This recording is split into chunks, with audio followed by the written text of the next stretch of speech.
What's up, y'all? This is Cooks, back with another Stealthface podcast interview. Today we'll be interviewing Dr. Hubert Zajicek. Sorry about that. He is the CEO and founder of Health Wildcatters, the #1 healthcare seed accelerator and fund in the Southwest and #3 in the nation. So it was really a blessing for us to get to connect with him and just hear more about what he thinks and a little bit about his journey and how he uses innovation and what innovation means to him. As always, if you like this podcast, you like this interview, if it gives you some sort of value, please make sure to like, comment, share, and subscribe. And also review our podcast. It helps us out a lot. And we will be joining iTunes, actually. So we'll not only be on Speaker, we'll be on iTunes. So make sure you like, comment, share, and subscribe. Review our podcast if you like it. And if you don't like it, let us know what we can change. And we'll get into the interview with Dr. Zajicek. But I like just simply the fact that this happened pretty randomly, and I want to reward that. Good for you guys. Well, we appreciate your time and taking the time to, make yourself available for this random interaction. So what? Tell me a little bit about what you guys are doing and why you're doing this and how you came up with this. So basically, our it's a brand that we've started called Stealthface Inc., and we're primarily based upon innovation, like I told you before. Just a little bit about us. The meaning of our brand actually comes from the name. So a Stealthface is something that we came up with. It stands for a sarcastic facial expression that you have when something bothers or irritates you, but you have to maintain a personal demeanor, and the ink part stands for innovation never ceases. So our purpose and our brand is to have people innovate solutions to problems that make them have stale faces. And we picked it because that's something that's very relatable, something that 80% of everybody has done before on a daily basis at work or at home or something like that. And so that's what we want to do.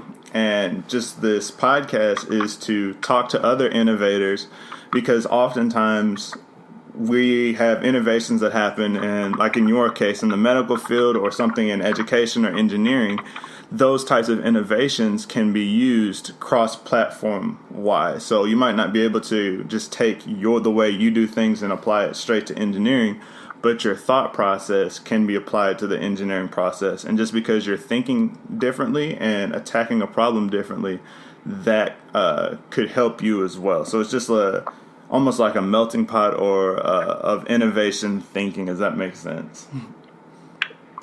Yeah, that makes sense. I couldn't agree more. I mean, that random, not random, but the curated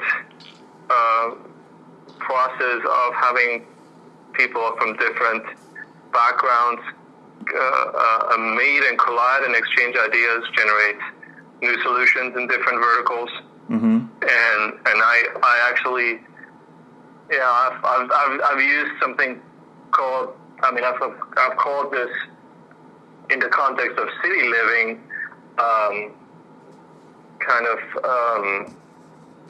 just the random an accidental exposure, call it accidental exposure, which enriches life, I believe, in that you don't just go from one bubble at home to your bubble at work, but you actually, in the context of a walking city or a grown city, you meet people and you have interactions and you see things that you wouldn't choose to.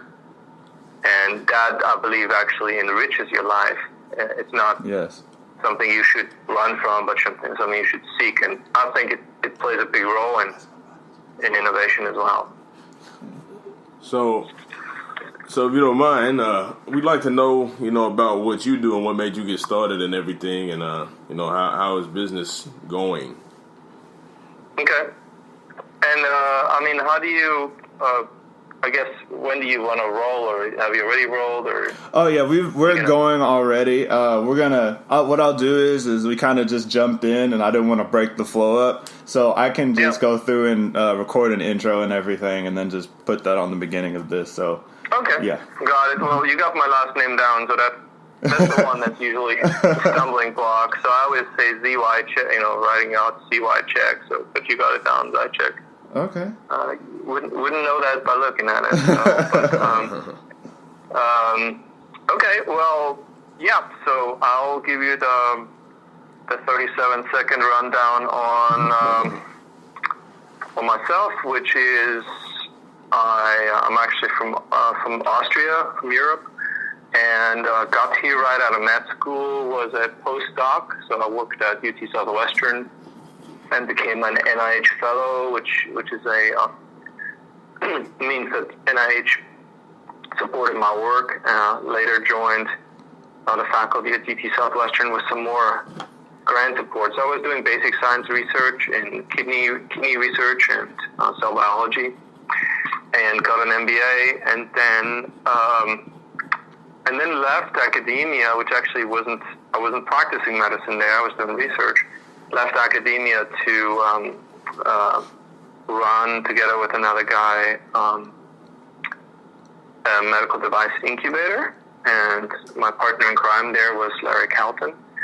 And then 4 years ago, and when we did that, we were in Frisco, and we built up a medical device investment conference and did a few things like that. And then 4 years ago, started together with 3 others, Health Wildcatters, which is a healthcare seed accelerator right in downtown Dallas. Okay. Is there any particular reason why you left the medical arena in order to pursue doing your own thing? Was it just something that you got tired of doing? Did you see other opportunities there, or what made you move from actively being a doctor to something else? Sure. Well, I think I saw a little blurb just the other day from, I guess Jim Carrey gave a commencement address somewhere. I don't even know where. Mm-hmm. Saw it somewhere on YouTube. Anyway, it was really good. He's a good speaker. And he kind of talks about, which I guess a lot of commencement addresses are that way, but he talks about don't worry about every single step along the way. Worry about what your passion is, and set your goals, set your sights high, and don't worry about how every single little step works along the way. So I can't exactly say that I adhere to that in the sense that I had planned to be in healthcare innovation all along, but what I had an innate desire to do was to be active in medicine and to make a difference in people's lives. And so that was a desire I've had, and obviously went to med school because of that. And when I did research, I had that was a lot of fun, and also was advancing science and understanding of the human body. Obviously, also some of it was disease specific, so it was certainly fit into that dogma of, hey, we're doing some things that are really moving the needle. Mm-hmm. When I got the MBA, I was just I was interested in business. I knew that there was something there. I just didn't know exactly what it was. I just had that interest, and so I set my sights on getting an MBA and learning more about business, not knowing exactly what it was I would find there. And what I found, and I got my MBA at SMU in the night professional program while I was still working, was entrepreneurship. So I fell in love with entrepreneurship, and SMU is a very good entrepreneurship program. And so I participated in the business plan competition, did all sorts of things. But got myself kind of my bearings in the business world, and that's when I realized that I can do a lot more good if I understand business and engage in business, but I also understand medicine and healthcare. I can be a bridge between a scientist and an investor, or a physician, inventor, and a business person. So because those are both languages you have to learn, language of business and language of science and medicine. There are not that many people that, in an incredible way, know both. Mm-hmm. And so that's where I saw that kind of translation. I felt like I've got a role there. I can explain to one side one thing, to the other side the other thing. and that can help bring them together and move the needle and get things done. So in a sense, I found it that way, and for a few years I did it in a nonprofit incubator in medical devices, and then later on now in the accelerator, which the fun thing here is we also make investments, so we can not just give advice, but also make investments in early stage healthcare startups. Okay, that's really cool. That's I like that answer, being able to bridge between the investing business side of a product and also the actual health side of it, because oftentimes, like you said, they do speak different languages. With both of us being, I'm an electrical engineer and Tecumseh is a mechanical engineer. We know what it's like to give stuff to all engineering, and we have our own language, and sometimes when you're trying to communicate things with people that are in the field, or even sometimes installing the things that are plans that we've been given, you have to be able to translate it from engineering speak to what we actually want you to do. And sometimes that can be the hardest thing, and I feel like that's the most important part of it as well. As far as your accelerator, for people that don't know what an accelerator is, can you just talk about what are some of the things that your accelerator does, and what are some of the things that you've done since you've been there? Yeah, sure. Well, I guess almost 5 years ago, I met my future business partners. Well, I guess it was more like 6 years ago. But anyway, about 5 years ago, we started. They started looking at how can they get involved, and they have healthcare business backgrounds. How can they get involved in early stage healthcare startups? And they kind of researched accelerators, and accelerators are simply organizations that make small investments in startups, usually a very straightforward deal, like we will invest X amount of dollars, usually a small dollar amount, $20,000, $30,000, for a small stake in your company.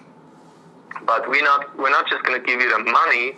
We're also going to work with you over the course of 3 or 4 months. In our case, it's 3 months, intensively and daily, to help you understand all the things you need to understand about a startup that you don't already know. So because of that, we deal with a lot of first-time entrepreneurs or first-time in healthcare entrepreneurs. And specifically in the field of healthcare, it is really, really difficult. I want to say pretty much everything is just another degree more complicated than it generally is. If you're in healthcare, there's so much more at stake because you could harm people, and so there's so much more regulatory burden, and the industry is conservative in a way, meaning that people aren't easily changing things. They're kind of always operating under the mantra that, hey, if we change something, this could have grave consequences. Therefore, we want more studies to prove that this doesn't hurt anyone. It's really better for people. So accelerators give, in short, in a nutshell, invest money and give advice. But there are a lot more than that, and there are hundreds of accelerators all over the country. The fewer healthcare accelerators, and we've been blessed to be named one of the top accelerators in the country based on not so much what we do, but what we get to do together with the startups that choose to join us. Okay. And that means they've been very successful in what they do, as measured by their ability to raise money.